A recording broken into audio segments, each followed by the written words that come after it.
Assalamualaikum warahmatullahi wabarakatuh. Bismillahirrahmanirrahim. Assalamualaikum warahmatullahi wabarakatuh. Memang cantik batu manikam gambar burung balang. Dari bunyi sambutan salam nampaknya jamaah belum makan malam. Apa kabar Bapak Ibu semua, sehat? Mudah-mudahan yang hadir ini diakui sebagai umat Nabi Muhammad SAW. Mudah-mudahan kita semua mendapatkan syafaat Nabi Muhammad SAW. Amin ya rabbal alamin. Yang sama-sama kita hormati Bapak Munafri dari perwakilan keluarga besar Boswa. Mudah-mudahan Allah senantiasa melimpahkan karunia-Nya, keberkahan, kebaikan dunia dan akhirat. Yang sama kita hormati para asatiz kita, guru-guru kita, al-habaib, al-afadil, al-ulama, al-ajilla, para pimpinan pondok pesantren, guru-guru kita, hadirin-hadirat, adik-adik, para relawan yang tak dapat saya sebutkan satu persatu, semua yang hadir ini insyaallah dimuliakan Allah Subhanahu wa taala. Amin ya rabbal alamin. Ketika itu pilihan bagi muslim yang ada di Andalusia dua. Kalau mau tetap Islam, pindah dari Andalusia. Akhirnya mereka banyak yang pindah ke Maghribi, yang sekarang disebut dengan Maroko. Itu mengapa sebagian orang Maroko itu matanya biru, rambutnya pirang, karena itu adalah orang-orang yang terusir dari Andalusia. Kalau mau tetap di Andalusia, na'udzubillah, mohon maaf, murtad. Jadi simbol mereka yang aslinya Islam tapi tidak mau keluar dari tanah kelahirannya mesti murtad. Untuk membedakan antara yang asli dengan yang murtad, itulah dipakai topi kerucut ke atas. Gambarnya bisa dicari di internet. Hancur Islam di Andalusia. Banyak juga ketika saya bercerita tentang Andalusia, Bapak Ibu bertanya, Andalusia itu di mana Pak Ustadz? Kalau saya bilang tahu, Real Madrid, Barcelona, tahu, itulah di Andalusia. Ketika Islam jatuh, hancur, berkeping, tak terselamatkan di Andalusia abad ke-15, di Eropa Barat, atasnya Prancis, sampingnya Portugis, Spanyol, itulah di Andalusia. Hancur Islam di Eropa bagian Barat. Apa yang terjadi? Ternyata di belahan timur Islam bangkit dengan berdiri tegak seorang pemuda bernama Muhammad Al-Fatih yang dapat menguasai Konstantinopel, berubah nama kota itu menjadi Istanbul. Apa pelajaran dari sini? Islam tidak akan pernah mati. Jatuh di satu tempat, dia akan muncul di tempat yang lain. Bagaimana dengan di Nusantara? Ketika Portugis menguasai Selat Malaka dengan tumbangnya Sultan Mahmud yang lari ke Sumatera, akhirnya mati Selat Malaka, kekuasaan Islam hancur berkeping. Tapi Islam tidak hilang dari Nusantara. Kenapa? Karena mati Selat Malaka, muncul Selat Sunda sebagai pusat peradaban Islam baru dengan naiknya Kesultanan Cirebon. Pelajaran dari dua sejarah ini bahwa Islam dipukul di sini akan muncul di sana, dihabisi di sini akan bangkit di sana. Itulah makna firman Allah, yuriduna ayutfi'u nurallah. Kalau mereka mau memadamkan cahaya Allah, wallahu mutimmu nurihi, Allah akan senantiasa menyempurnakan cahayanya. Dulu waktu saya masih semester 1 tahun 1996, sebelum ke Mesir saya sempat kuliah di IAIN. Ketika itu saya baca di perpustakaan, nanti akan ada namanya internet. Segala gambar, video, perbuatan maksiat akan masuk ke rumah-rumah orang, dan semua anak muda umat Islam akan hancur. Tahun 1996 Sekarang sudah 2024, 28 tahun yang lalu. Hari ini apa yang terjadi? Apakah anak muda umat Islam hancur? Tidak. Justru yang menghadiri tabligh akbar itu malah anak muda. Diciptakan Facebook untuk merusak. Anak muda kita justru dengan Facebook menyebar iklan tabligh akbar Ustadz Abdul Somad. Dibuat YouTube untuk menyebarkan video-video merusak anak muda dengan video YouTube. Ternyata anak-anak muda kenal ustadz-ustadz dengan melalui YouTube, melalui channel Ustadz Abdul Somad Official. Tolong subscribe, like, share, and comment. Diciptakan satu alat namanya WhatsApp. Diharapkan dengan WhatsApp ini akan rusak ibu-ibu, anak-anak muda. Apa yang terjadi? Di grup WhatsApp itu pembicaraan heboh adalah tentang Masjid Kurir Langit dan kapal Munzalan. Yang nakal-nakal banyak juga. Kita kan berbicara tentang sunnatullah, bahwa dipukul satu akan naik satu, dihancurkan satu akan muncul satu. Lalu kita mau pilih yang Andalusia atau yang pilih Istanbul? Kita mau pilih Selat Malaka atau mau pilih Selat Sunda? Kita yang mau pilih grup neraka atau grup Jannatul Firdaus? Insya Allah kita ini semua masuk dalam surga Allah Subhanahu wa ta'ala. Jadi kalau adalah kata putus asa boleh. Mungkin umat Islam pernah putus asa, tapi tidak. Karena sejarah membuktikan Islam tidak pernah bisa dihabisi sama sekali, dihancurkan tidak bisa. Yang bisa itu cuma diadu domba. Maka jangan mau diadu domba, karena yang mau diadu itu cuma domba. Maka siapa yang suka diadu domba, hati-hati, sebentar lagi hari raya kurban. Dan kapal Munzalan sudah menyiapkan bersama Kurir Langit, tidak hanya penyembelihannya tapi juga bumbunya sudah siap. Hah? Bapak Ibu yang dimuliakan Allah Subhanahu wa ta'ala, saya kalau pengajian tabligh akbar menceritakan tentang masalah umat. Di pondok pesantren sana anak yatim tidak bisa bayar uang sekolah. Di sana ada fakir miskin yang tidak makan. Di sana ada penggali kubur yang tidak dibayar. Lalu yang actionnya ke bawah itu siapa? Yang actionnya adalah infak beras, paskas, Kurir Langit, kapal Munzalan. Saya lama juga saya berpikir.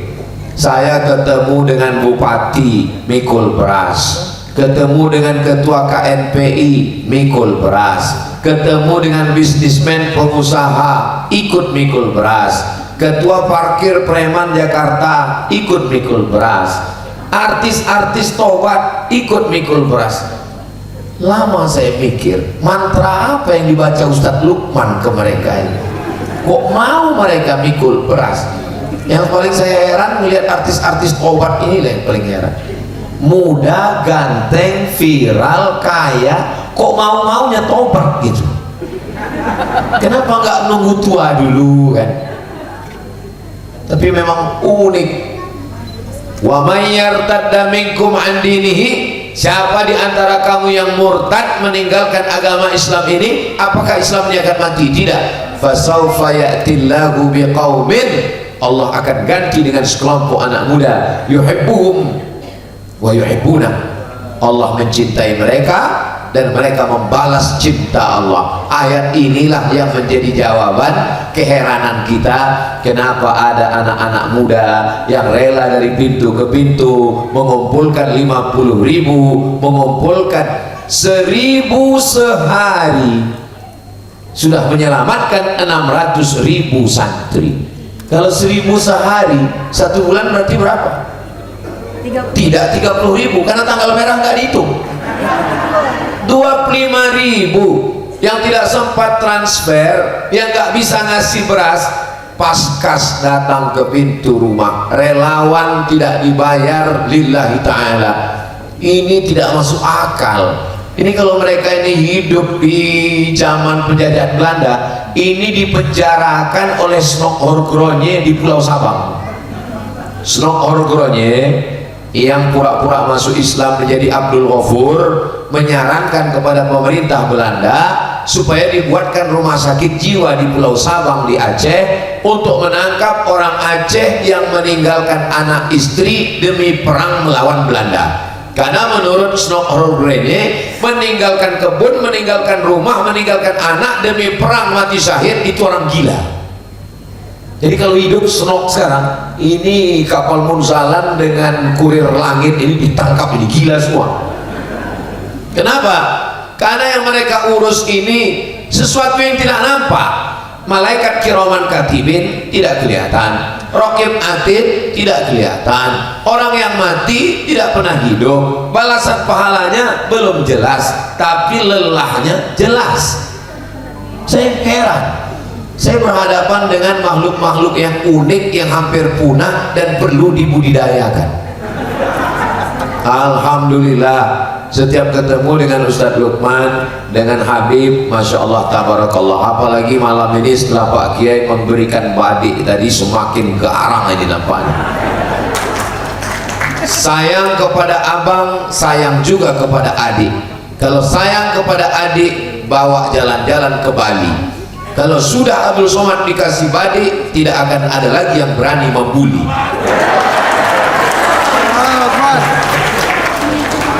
Videonya tadi udah disimpan ya, itu mau diupload di Instagram. Saudara yang dimuliakan Allah Subhanahu wa Ta'ala. Jadi siapapun yang khawatir dalam hati dan pikirannya Islam ini akan hancur. Kalau menurut logika akal, Islam di Indonesia ini sudah lama punah, musnah, hilang dibandingkan dengan Islam di Malaysia dan Brunei Darussalam. Apa analisa? Ini kalau mau pakai logika ya. Islam di Malaysia dilindungi oleh 4, Malaysia dan Brunei Darussalam. Dari mulai kerajaan Kelantan sampai turun ke bawah Terengganu, Perlis, Perak, Brunei Darussalam itu dilindungi oleh 4. Yang pertama, negaranya berdasarkan Al-Quran. Yang kedua, ada sultan. Yang ketiga, ada mufti. Yang keempat, ada lembaga negara atas nama Islam, namanya JAKIM, Jawatan Kuasa Islam Malaysia. Makanya jangan heran mahasiswanya diantar dengan uang kerajaan. Selama belajar di Mesir dibiayai, tinggal di sana ada rumah kerajaan, ada rumah Selangor, ada rumah Kelantan, ada rumah Terengganu. Pulang disediakan tiket pulang. Setelah pulang disekolahkan S2, S3, disediakan kerja, diangkat jadi pegawai. Tapi kita empat-empatnya tidak ada. Negara tidak berdasarkan negara Islam, karena kita sepakat memakai Pancasila dan Undang-Undang Dasar 1945. Kebesaran hati para ulama kita. Karena ketika kita melawan Belanda, kita melawan Jepang, saudara kita di wilayah timur mengatakan kami tidak mau pakai Islam. Kalau ada kata ketuhanan yang Maha Esa dengan menjalankan syariat Islam bagi pemeluknya, kami nggak mau ikut Indonesia. Ulama berlapang dada. Oke, saudara-saudara kami, kita tidak pakai ajaran sumber utamanya dasar negara Islam, tidak apa-apa, kita pakai Pancasila sebagai dasar. Kalimatun sawa, titik temu antara kita. Kesultanan, Sultan Tidore, Sultan Ternate, Kesultanan, Sultan Goa, Sumatera, Kesultanan Delhi. Sultan tidak ada lagi yang berkuasa, hanya tinggal Sultan Yogyakarta. Dengan tidak adanya sultan maka tidak ada mufti. Kenapa kita tiap tahun heboh tentang penetapan 1 Ramadan 1 Syawal? Karena kita tidak punya mufti. Kenapa mufti hilang? Dengan hilangnya sultan maka mufti pun hilang. Tidak ada satupun lembaga negara yang atas nama Islam. Kementerian Agama bukan Kementerian Agama Islam, itu kementerian semua agama. Makanya jangan heran kepala kantor Kementerian Agama di Bali agamanya Hindu, kepala kantor Kementerian Agama di Papua agamanya Kristen atau Katolik. Karena kita Bhinneka Tunggal Ika. Jadi kalau menurut logika akal, kalau 4 pilar ini tumbang, Islam akan tumbang. Tidak terjadi di Indonesia sampai hari ini. Kekuatan apa itu? Kekuatan solidaritas yang luar biasa. Anak Indonesia belajar ke Mesir tidak pernah diantar, tidak pernah dijemput, tidak dibiayai, tapi jadi. Siapa contohnya? Abdul Somad. Saya berangkat ke Mesir nggak ada yang ngantar, pulang pun tidak dijemput, seperti jelangkung.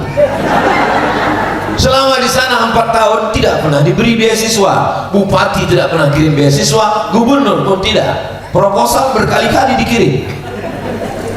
Dan selama di sana tidak ada rumah Riau. Ketika saya belajar dulu, sekarang belakangan baru Pemda ada beli. Zaman dulu tidak ada, kita cari rumah. Tapi apa yang terjadi? Apakah hilang mahasiswa Indonesia di Kairo? Hari ini berapa Ustaz punya jumlahnya? 13.000 orang mahasiswa Indonesia di Kairo. Dari mana mereka dapat uang? Mereka pergi ke Makkah menjadi mutawif, tawaf, sa'i. Maka Bapak Ibu yang dari Sulawesi Selatan, banyak sekali jamaah, tolong adik-adik saya nih dibantu mutawif, ambil yang dari Kairo. Ini sekaligus iklan untuk adik-adik kami. Logika akal Islam akan hancur, mahasiswa ke Mesir akan berkurang. Ternyata tidak. Kenapa? Karena semuanya kuasa Allah. Innama amruhu iza arada syai'an ayakula lahu kun. Islam mau dihancurkan dengan Belanda. Belanda pulang ke Amsterdam, pontang-panting, yang tinggal terong Belanda. Islam mau dihancurkan oleh Jepang. Jepang diteriak jihad, pulang Tokyo, Hiroshima, Nagasaki, ditolong Allah SWT, hancur. Wa asli zalimin bizalimin, yang menghancurkan Jepang zalimin bizalimin, orang zalim dengan zalim belaga. Pulang kampung Jepang, tinggal sok Jepang. Datang PKI mau mengamuk, 2 kali ngamuk. Tahun 48 musuh, gagal. Tahun 66 gagal. Indonesia tetap berdiri, NKRI, Negara Kesatuan Republik Indonesia. Jadi kalau ada orang yang terlalu mengkhawatirkan bagaimana ini Pak Ustadz, boleh ada khawatir dalam hati, tapi hari ini terbukti gerakan yang luar biasa dari anak-anak muda kita. Abdul Somad tausiah tabligh akbar menggelegar. Selesai tabligh akbar, apa yang bertumpuk di tanah lapang? Sampah. Tapi yang bergerak dari rumah ke rumah, memikul beras, datang dengan program-program, mengumpulkan sapi, kambing, kerbau, dagingnya dibagi ke perkampungan. Itu adalah adik-adik kita tadi yang luar biasa. Mereka tidak profesor doktor, mereka tidak LCMA, mereka tidak di Kairo, mereka tidak di Yaman. Mereka pendidikannya dilembutkan hatinya oleh Allah. Mudah-mudahan ibu-ibu yang belum punya menantu, mereka lah orangnya. Saya sudah iklankan kalian. Kalau nggak laku juga nggak salah saya lagi. Bapak Ibu yang dimuliakan Allah Subhanahu wa taala, memang kita sekarang khawatir luar biasa karena gerakan LGBT merajalela dengan support Amerika dan Uni Eropa. Bukan berpantun, memang ujungnya kebetulan A semua. Begitu juga dengan perselingkuhan luar biasa. Istri menggugat suami juga ke kantor pengadilan karena mapan. Zaman dulu perempuan itu takut, zaman sekarang dia nantang. Ceraikan aku, ceraikan. Aku punya duit, aku punya uang banyak. Kenapa? Angkanya tinggi. Tanya ke pengadilan agama. Tapi kekhawatiran-kekhawatiran ini kita juga mesti lihat dari sisi yang lain. Ada gerakan-gerakan yang luar biasa. Di antara motornya penggerakan kiai kita Habib Rifki Al-Hamid di Ambon. Beliau punya tanahnya luar biasa di tepi laut. Yayasan Ar-Rahmah, saya ikut meletakkan batu pertama. Begitu kami sampai ke pantai Ambon yang membiru, cantik, indah. Allahu Akbar, Habib Rifki, tanahnya bagus sekali, pondoknya bagus. Ini Habib, apa yang Ustaz pikirkan? Cantik. Yang kedua, kalau tsunami datang, Tapi insya Allah Subhanahu wa taala akan menjaga Ambon, menjaga Indonesia insya Allah.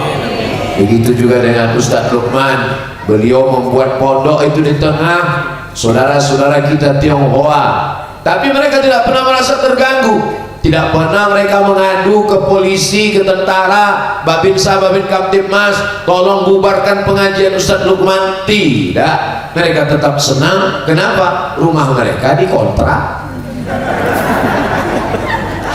dibeli malah dengan harga yang tinggi. Petang-petang anak-anak datang bawa buah ke tempat mereka. Wa ma arsalnaka illa rahmatan lil alamin. Ustaz Bunyamin, sahabat saya, satu pesawat 5 September tahun 1998, walaupun beliau kelihatan lebih muda daripada saya, sampai hari ini tetap berjuang melalui As'adiyah Sengkang. Beliau sekarang diberikan amanah. Begitu juga dengan guru kita, begitu juga dengan guru kita Ustaz EN. Mereka inilah anak-anak muda. Saya senang sekali kalau duduk bersama mereka. Kenapa? Karena saya ada semangat. Kalau saya duduk dengan mereka, semangat. Dan satu yang agak membuat saya down kalau duduk sama mereka, karena di antara mereka ini saya yang paling tua. Saudara yang dimuliakan Allah Subhanahu wa taala, saya ingin memberikan informasi yang berimbang. Ustaz Abdul Somad kalau tausiah itu kemana-mana gimana jadwalnya? Satu provinsi saya datangi setahun hanya sekali, Sumatera Utara sekali, Sumatera Barat sekali, Sumatera Selatan sekali, Bengkulu sekali, Lampung sekali, Sulawesi Selatan satu kali. Saya datang hari Jumat 3 malam, malam Sabtu, malam Ahad, malam Senin. Ini tausiah terakhir ini. Nah, maksudnya tetap tausiah lagi. Besok di masjid Ustadz Das'ad Latif dengan sahabat-sahabat bercengkrama, bertukar pikiran. Judul kami ini mau dibawa kemana hubungan kita. Mudah-mudahan ustadz-ustadz kita sehat-sehat, istiqomah semuanya. Berbagai macam rintangan, halangan itu biasa Ustadz. Kenapa? Karena balasannya surga. Makanya dakwah itu berat. Kalau dakwah itu ringan, balasannya rantang. Balasannya ini sesuai dengan al-jaza' al-qadril amal. Kapan ujian ini akan selesai? Nantilah berdakwah. Kalau anak sudah selesai sekolah, ternyata anak kuliah nggak sempat juga berdakwah, lebih sibuk lagi. Nantilah berdakwah kalau anak sudah kerja, ternyata setelah anak kerja lebih sibuk lagi menyiapkan rumahnya, biaya nikahnya. Nantilah berdakwah kalau sudah menikah, ternyata setelah menikah lebih repot lagi mengurus gerbong yang lebih banyak lagi. Maka sempat-sempatkan anak muda, mereka menikah, mereka punya istri, mereka punya anak, sempat mengumpulkan beras, mengumpulkan dengan kemampuan digital fundraisingnya, dengan sosial medianya, dengan memanfaatkan senjata yang dianggap merusak anak muda sekarang. Dulu TikTok itu isinya dua, ulat pinang sama ulat sagu, lompat-lompat orang. Tapi hari ini apa yang terjadi? Kita buka TikTok, begitu kita buka muncul iklan kapal Munsalan. Anda mau selamat, naik kapal Munsalan. Kalau tidak naik, tenggelam di lautan akhir zaman. Ustaz kok sebut beberapa kali? Memang dia iklan beberapa menit mesti disebut ulang. Kenapa Ustaz mesti bergabung dengan sahabat-sahabat ini? Dakwah ini berat, tidak bisa kita sendirian. Nabi Musa alaihissalam yang sekali pukul tongkatnya terbelah Laut Merah, Nabi Musa alaihissalam dipukul tongkatnya berubah jadi ular memakan itu semua tukang sihir. Dia tetap minta ada teman sahabat. Rabbi syrahli sadri wa yassirli amri wahlul 'uqdatam min lisani yafqahu qawli waj'al li waziran min ahli.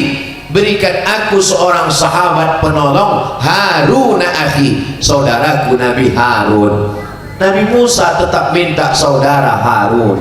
Bagaimana dengan Nabi Isa?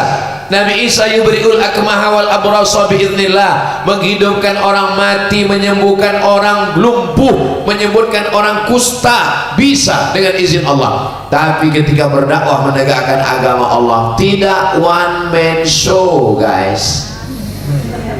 Nabi Isa alaihissalam berkata, wa idh qala Isa ibn Maryam lil hawariyin, ingatlah ketika Nabi Isa berkata kepada hawariyin, man ansari ilallah, siapa yang akan menolong aku menegakkan agama Allah? Qala al hawariyun, hawariyun berkata, nahnu ansarullah, kami yang akan menolong agama Allah. Nabi yang paling hebat, sayyidul awwalina wal akhirin, sayyidul kaunaini wal thaqalain, sayyidul anbiya wal mursalin, sayyidina wa maulana Muhammad sallallahu alaihi wasallam. Tidak sendirian, ada orang tua yang bijaksana, Abu Bakar.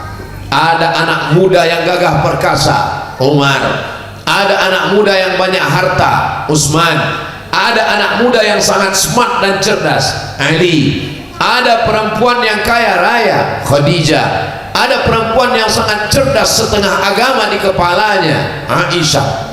Tidak bisa berjuang sendiri. Makanya kalau ada orang sekarang ceramah sendiri, berdakwah sendiri, berjuang sendiri, capek sendiri, stroke sendiri, mati masuk. Nggak bisa. Saya dibantu, ditolong. Kalau saya pergi ke Ambon, ke Maluku Utara, sampai ke Tual, itu yang membawa saya Habib Rifki Al-Hamid. Ustaz Abdul Somad nggak takut. Itu kan wilayah minoritas. Ustaz kan selalu ditolak kalau di tempat minoritas. Tidak. Bagaimana cara Habib Rifki? Pandailah Habib Rifki. Habib Rifki mengundang bapak-bapak pendeta, bapak-bapak pastor, duduk bersama Ustaz Abdul Somad, diadakan dialog, makan bersama, foto bersama. Ternyata tak kenal maka tak sayang, tak sayang maka tak ngutang. Kita bisa duduk bersama dengan Pak Pendeta. Bahkan ketika Islamic Center penuh, pas jadwal Ustaz Abdul Somad datang, Islamic Center penuh, tidak bisa. Apa yang terjadi? Datang Bapak Pendeta ke Habib Rifki, kalau Ustaz Somad tidak bisa di Islamic Center, biar beliau ceramah di Kristen Center. Ini saksi Habib Rifki Al-Hamid. Coba kalau saya berjuang sendiri, nggak bisa. Begitu juga menghadapi anak-anak muda. Saya kalau tabligh akbar di tanah lapang, di stadion, gak takbur, gak sombong, insya Allah siap. Tapi kalau menghadapi anak muda, ini bahasanya juga mesti bahasa anak muda. Makanya petang tadi saya gak siap sendiri, saya bilang. Lalu didampingi siapa? Didampingi oleh Ustadz EN. Beliau dengan bahasa anak mudanya. Ustadz Abdul Somad kalau ceramah tabligh akbar, insya Allah siap. Tapi kalau menghadapi anak TK, gak bisa. Saya pernah dites ceramah di anak TK, nggak ada yang peduli. Berikut ini mari kita panggilkan Profesor Dr. Abdul Somad LCD SE PhD. Nggak ada yang peduli. Mereka tetap ketawa. Allah menyadarkan saya, Abdul Somad, kau bukan apa-apa, kau bukan siapa-siapa di depan. 5 menit saya ceramah, anak kecil masih tetap ribut. Ini kalau saya teruskan wibawa saya hilang ini. Allah kasih ilham, Abdul Somad panggil pawangnya. Saya panggil pawangnya. Ibu kepala TK bisa bantu saya, Bu? Maju kecil aja ibu. Dia tepuk anak soleh. Anak soleh, selesai masalah. Ternyata sesimpel itu. Tapi pas di tempat lain saya coba, nggak mempan. Nggak bisa kita sendirian. Makanya mesti selalu bersama. Ustaz Somad kalau ke Sulawesi Selatan gimana? Ustaz Hasbi sebelah kiri, Ustaz Bunyamin sebelah kanan. Saya selamat. Makanya setiap saya pergi ke satu daerah, tidak pernah saya masuk sendirian. Mesti ada kawan sahabat saya di daerah. Apalagi mau dekat-dekat pilkada begini, banyak jembatan Batman. Hati-hati kita waspada, dari warna tendanya udah ketahuan koalisi mana ini. Alhamdulillah berkat kawan dan sahabat Allah masih menyelamatkan. Berangkat dari Riau, bismillahirrahmanirrahim, tawakkaltu 'ala Allah, la haula wala quwata illa billah. Ini waktu saya sudah banyak makan. Kita mau dengarkan para habaib, guru-guru kita memberikan kita bekal-bekal yang baik. Itu yang bisa disampaikan Al-Fakir Abdul Somad menangkap puyuh di Bukit Selasih. Thank you dan terima kasih. Jangan kemana-mana, kita lanjutkan setelah yang satu ini. Saya kembalikan ke moderator. Terima kasih. Wassalamualaikum warahmatullahi wabarakatuh.